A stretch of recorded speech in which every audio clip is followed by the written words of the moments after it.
Srisailam back వాటర్స్లో ఉన్నాము. ఈ మధ్య బాగా వర్షాలు కురిచి నిండుగా నీళ్లున్నాయి. అయితే ఈ నీళ్ళని ఇట్లాగే వర్షం పడితే శ్రీశైలంలో నుంచి వెనక్కి వచ్చిన నీళ్ళని నిలబెట్టి రాయలసీమ ప్రాజెక్ట్స్కి నికరంగా నీళ్లు ఉండాలి అని అంటే ఇక్కడ ఆ రెండు కొండల మధ్య మనకు కనిపించే ఆ రెండు కొండల మధ్య ఒక అలుగు నిర్మాణం చేయాలి అని చాలా ఏళ్లుగా రాయలసీమ ప్రజలు డిమాండ్ చేస్తున్నారు. 8 సంవత్సరాల క్రితం ఇక్కడికి వేలాది మంది రైతులు ఆ కొండల మీద నుంచి అక్కడి దాకా వచ్చి ఎక్కడైతే బ్రిడ్జ్ కట్టాలో అక్కడ సింబాలిక్గా శంకుస్థాపన చేశారు. ప్రభుత్వం ఎన్ని సంవత్సరాలుగా చెప్తున్నా పట్టించుకోవడం లేదు. కాబట్టి ఇదిగో మేము ఇక్కడ శంకుస్థాపన చేస్తున్నాము, ఇది మాకు అవసరము. ఈ శ్రీశైలం డ్యామ్ కట్టినప్పుడు ఇక్కడ చాలా ఊర్లు మునిగిపోయాయి. కానీ వాళ్ళకి నీళ్లు కాదు కదా, సాగునీళ్ళు కాదు కదా, నష్టపరిహారం కాదు కదా, వాళ్ళకి ఏమీ అందలేదు.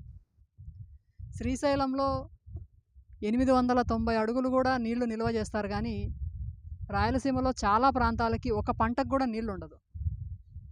854 అడుగుల వరకు అయినా నిలబెట్టి పోతిరెడ్డిపాడు హెడ్ రెగ్యులేటర్ నుంచి నీళ్లు రాయలసీమకి ఇవ్వాలి అని డిమాండ్ కూడా ఉంది చాలా కాలం నుండి. అయితే ఏ రోజు శ్రీశైలం లెవెల్ని 854 వరకు నిలబెట్టింది లేదు. 810 ఆ కిందికి కూడా తీసుకుపోయిన చరిత్ర ఉంది. ఇక్కడ ఇది మల్టీపర్పస్ ప్రాజెక్ట్ కాబట్టి విద్యుత్ శక్తి శ్రీశైలం నీళ్ల నుండి తీసుకోవాలి అంటే ఇది బహుళార్థ సాధక ప్రాజెక్టు అని చెప్తూ కరెంట్ ఉత్పత్తి చేయడానికి నీళ్ళని కిందికి వదులుతూ ఉంటారు. నీళ్ళని కిందికి వదిలినప్పుడు ఆ నీటి ఫోర్స్తో కరెంట్ ఉత్పత్తి చేస్తారు.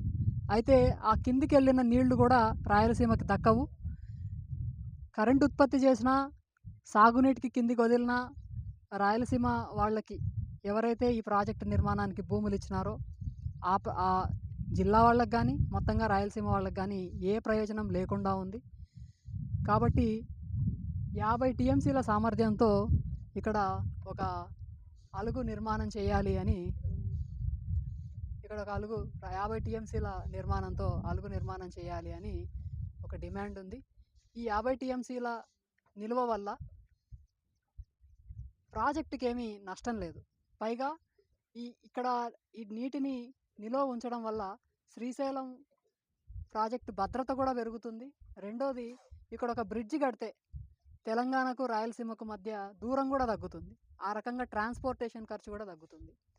అయితే 8 ఏళ్ల క్రితం ఈ ఉద్యమం 50,000 మంది రైతులతో మొదలైనప్పుడు సరే దీన్ని మేము పరిశీలిస్తామని ప్రభుత్వం చెప్పింది.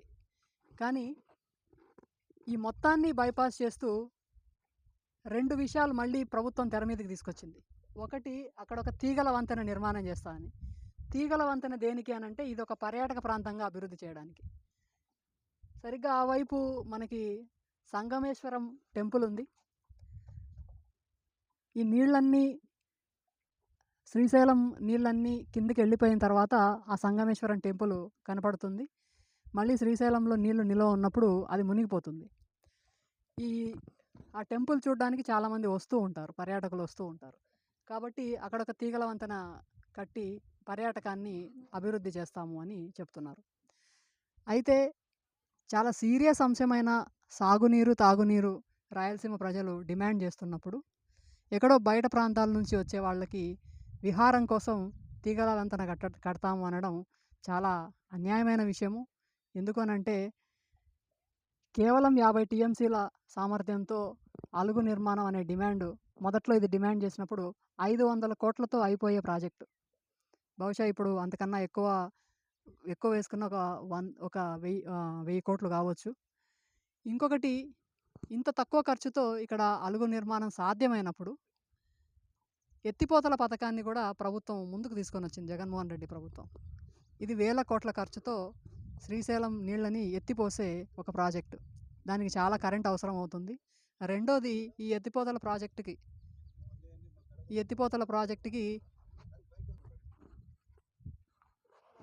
గత ప్రభుత్వమే కొత్తగా అధికారంలోకి వచ్చింది. చాలా కనీ విని ఎరుగని మెజారిటీతో ప్రజలు గెలిపించారు. ఇప్పటి వరకు దేశ చరిత్రలోనే లేనట్లుగా చంద్రబాబు నాయుడు అధికారంలోకి వచ్చాడు. బహుశా ఆంధ్రప్రదేశ్ చరిత్రలో లేనట్టుగా అధికారంలోకి వచ్చాడు బంపర్ మెజారిటీతో. పాత ప్రభుత్వం మీద వ్యతిరేకత ఈయనకి సానుకూలంగా మారింది. అయితే గెలిచిన తర్వాత నేను ప్రజల సమస్యలన్నీ వింటాను. నేను మారిన మనిషిని, చాలా ప్రజాస్వామికంగా ఉంటాను అని ఆయన వాగ్దానం చేస్తున్నారు. కాబట్టి ఈ టర్మ్ రాయలసీమ ప్రజలు కూడా ఏదైతే రాజశేఖర రెడ్డి కుటుంబానికి కంచుకోట అని భావించే రాయలసీమ ప్రాంతం కూడా తెలుగుదేశం పార్టీని అధికారంలోకి తీసుకురావడానికి పూర్తిగా సహకారం అందించింది. కాబట్టి రాయలసీమ ప్రజలకి కృతజ్ఞతగా ఎప్పటినుంచో డిమాండ్ చేస్తున్న ఈ అలుగు నిర్మాణాన్ని ఈ కొత్త ప్రభుత్వం చేపట్టాలి. ఇదే కనుక ఆయన సాధిస్తే అతి తక్కువ ఖర్చుతో వేల కోట్లు ఖర్చు పెట్టాల్సిన అవసరం లేదు, హై టెక్నాలజీ ఉపయోగించాల్సిన అవసరం లేదు.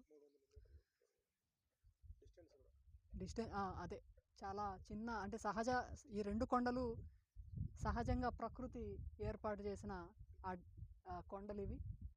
మధ్యలో ఒక రాతి వంతెన కడితే సరిపోతుంది, బ్రిడ్జ్ కడితే, అలుగు కడితే సరిపోతుంది, వియర్ కడితే సరిపోతుంది.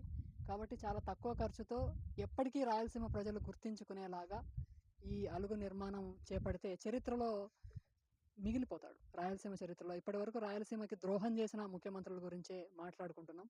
పోతిరెడ్డిపాడు హెడ్ రెగ్యులేటర్ వెడల్పు చేసిన ఒక చిన్న అడ్జస్ట్మెంట్ చేసిన దానికి ఇప్పటికీ రాయలసీమ ప్రజలు రాజశేఖర రెడ్డిని తలుచుకుంటూ ఉంటారు.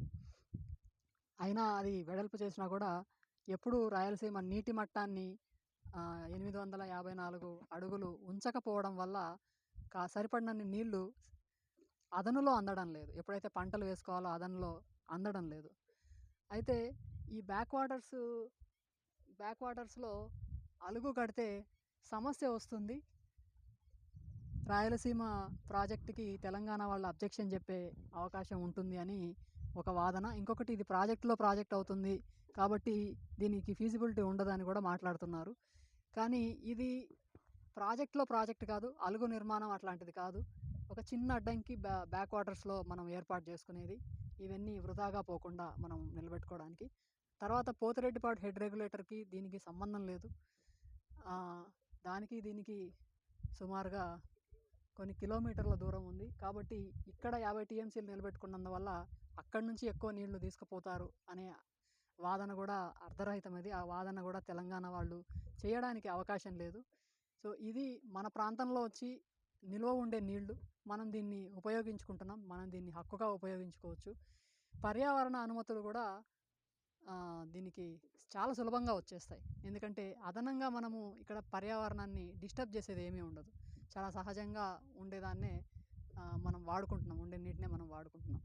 ఇన్ని అనుకూల అవకాశాలున్న ప్రాజెక్టుని వెంటనే చేపట్టాలని, ఆచరణ సాధ్యంగాని లిఫ్ట్ ఇరిగేషన్ స్కీమ్స్ లాంటివి జగన్మోహన్ రెడ్డి తీసుకొని వచ్చాడు. కానీ అది అనుమతులు పొందలేక తెలంగాణ ప్రభుత్వం కూడా అబ్జెక్షన్ చెప్పడంతో రాయలసీమ లిఫ్ట్ ఇరిగేషన్ అనేది ఆచరణ సాధ్యం కాకుండా పోయింది. అప్పుడే చెప్పాం మేము, చాలా చిన్న ప్రయత్నంతో దీన్ని పూర్తి చేయవచ్చు అని. దీనికి ఇప్పటికే ఇది శ్రీశైలం బ్యాక్ వాటర్లో చాలా ఊర్లు మునిగిపోయాయి ఎప్పుడు. కాబట్టి ఈ బ్యాక్ వాటర్స్లో భాగంగా ఉంది కాబట్టి అదనంగా దీనికి భూసేకరణ కూడా అవసరం లేదు. దీనికి ప్రజలు అబ్జెక్షన్ చెప్పే అవకాశం కూడా లేదు. దీన్ని అందరూ వెల్కమ్ చేస్తారు. సో ఇది సాధ్యమైనంత తొందరగా దీన్ని చేపట్టి చరిత్రలో నిలిచిపోయే అవకాశాన్ని తీసుకోవాలని మేము కోరుకుంటున్నాం. ఈరోజు 8 సంవత్సరాలు పూర్తయినాయి. అంటే ఇది 8వ వార్షికోత్సవము. 8వసారి ఇక్కడికి రాయలసీమ ప్రజలు సిద్ధేశ్వరం అలుగు శంకుస్థాపనని గుర్తు చేస్తూ మళ్ళీ కొత్త ప్రభుత్వాన్ని డిమాండ్ చేయడానికి ఈరోజు రైతులందరూ ఇక్కడికి వచ్చారు. అక్కడ సంగమేశ్వరం దగ్గర మీటింగ్ జరుగుతూ ఉంది. మీటింగ్ సందర్భంగా ప్రభుత్వానికి కొన్ని డిమాండ్స్ చేస్తూ కూడా తీర్మానాలు వచ్చాయి. సో ఇవన్నీ కూడా మీడియాకి విడుదల చేస్తున్నాము. అందులో మొట్టమొదటిది ఈ అలుగు నిర్మాణం.